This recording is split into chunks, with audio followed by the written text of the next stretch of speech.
This is AFRICUNIA TV, reaching you from our studio in the nation's commercial capital, Lagos, Nigeria. My name is Deborah Ezeh. Many thanks for joining me. We begin from the African scene in Nigeria. The opposition People's Democratic Party is currently battling a crisis over the refusal of the southern and northern elements to agree on zoning. Impeccable sources within the PDP said on Wednesday that the crisis was worsened by the absence of the divine leader who could bring together opposing forces to reach an agreement.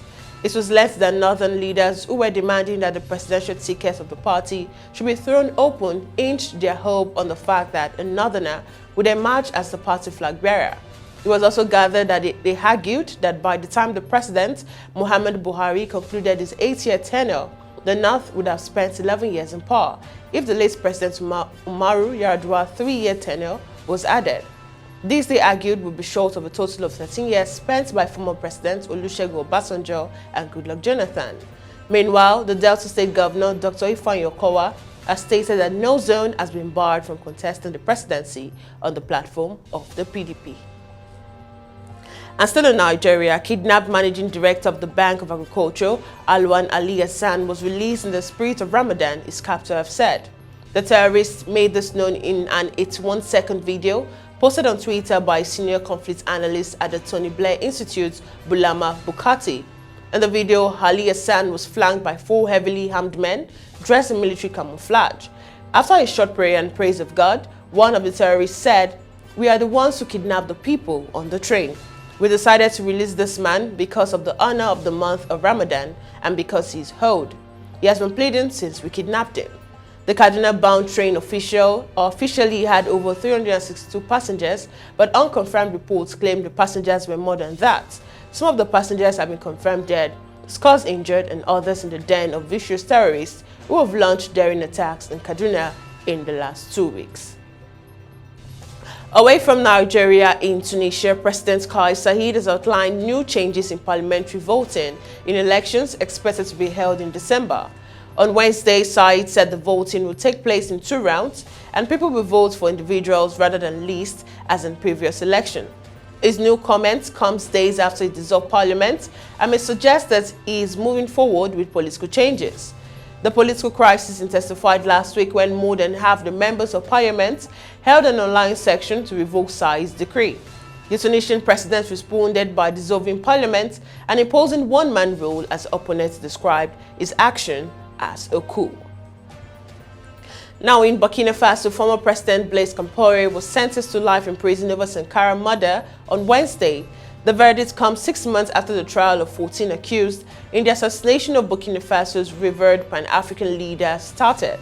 In addition to Campore, 2 were sentenced to life in prison. Kafando, suspected of having led the commando the murder Thomas Sankara, was the commander of Campore's guard at the time of the event. General Gilbert was one of the army leaders in the 1987 push. Campore has been in exile in Ivory Coast since his fall, whereas Cafado's whereabouts are unknown since 2016. Still on the African scene, 11 major international organizations are sending an alert. West African countries are being hit by the worst food crisis in a decade. 27 million people are going to hunger, and according to these humanitarian groups, 11 million more are at risk if nothing is done by this June. Their report says droughts are worsening, floods have reduced the food sources as well as regional conflicts and the war in Ukraine. This appeal was made just before a virtual conference on the food and nutrition crisis in Sahel and Lake Chad between the European Union, the Sahel and West African Club, and the Global Network Against Food Crisis. And away from that scene, onto the foreign scene, former Foreign Minister Marie Spain said on Thursday that Australia was imposing sanctions on 67 Russians over Moscow's invasion of Ukraine. Today, I'm announcing 67 further sanctions of Russian elites and oligarchs, those close to President Vladimir Putin, who facilitate and support his outrageous action, she told reporters as she arrived at NATO. Still on the foreign scene, Yemen President dismissed his controversial deputy on Thursday and delegated his own powers to a presidential council in a move backed by Saudi Arabia, removing some obstacles to UN-led efforts to revive negotiations to end the 7-year war. Riyadh announced $3 billion in financial aid to the Saudi-backed government Following the announcement by President Abdul Hadi, it also called for talks with Iran-backed Houthis, de facto authorities in the north, who have been battling a Saudi-led coalition. Saudi Arabia and coalition partner UAE will each inject $1 billion into Yemen's central bank, and the kingdom will grant an additional $1 billion for petroleum products and development. The war has killed tens of thousands and devastated the economy, leaving 80% of the population of some 30 million people reliant on aid.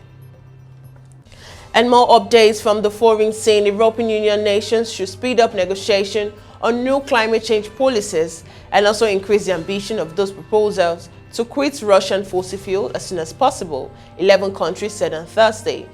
EU countries and European Parliament are negotiating a raft of green measures this year, including a revamp of the EU carbon market, a 2035 ban on new combustion engine, expand renewable energy.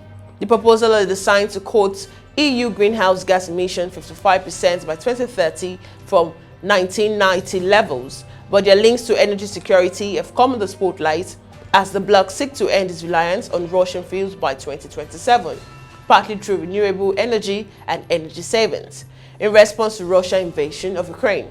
Poland has said the climate negotiation should be halted to assess the impact of the war. We now head to the sports scene, where Manchester United is close to finalizing the appointment of their new manager, with Erik ten Hag's expected to be their chosen candidate. United denied having official discussions and called such an advanced reading of the situation premature.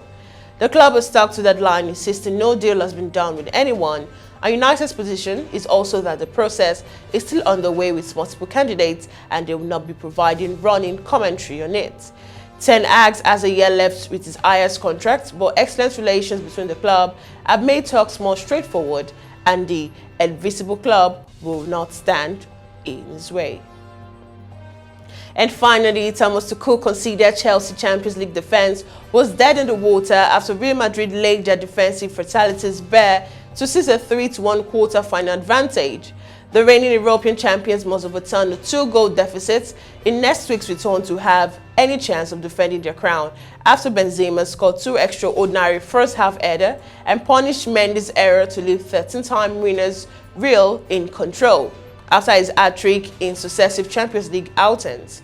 The odds at stake against Chelsea progressing through to the semi-finals, with just one of the previous 43 sides who trailed by 2 or more goals in a Champions League knockout tie, overturning such a deficit away from home in the competition history. And it's a wrap on today's episode of News Updates on AFRICUNIA Television. Do stay connected and updated with news and other programs by following all our social media platforms on Jointum, Pangram, Instagram and Facebook in their respective order. Subscribe to our YouTube channel, like and leave a comment for us on the comment section. Once again, I'm Deborah Ezeh. Bye for now.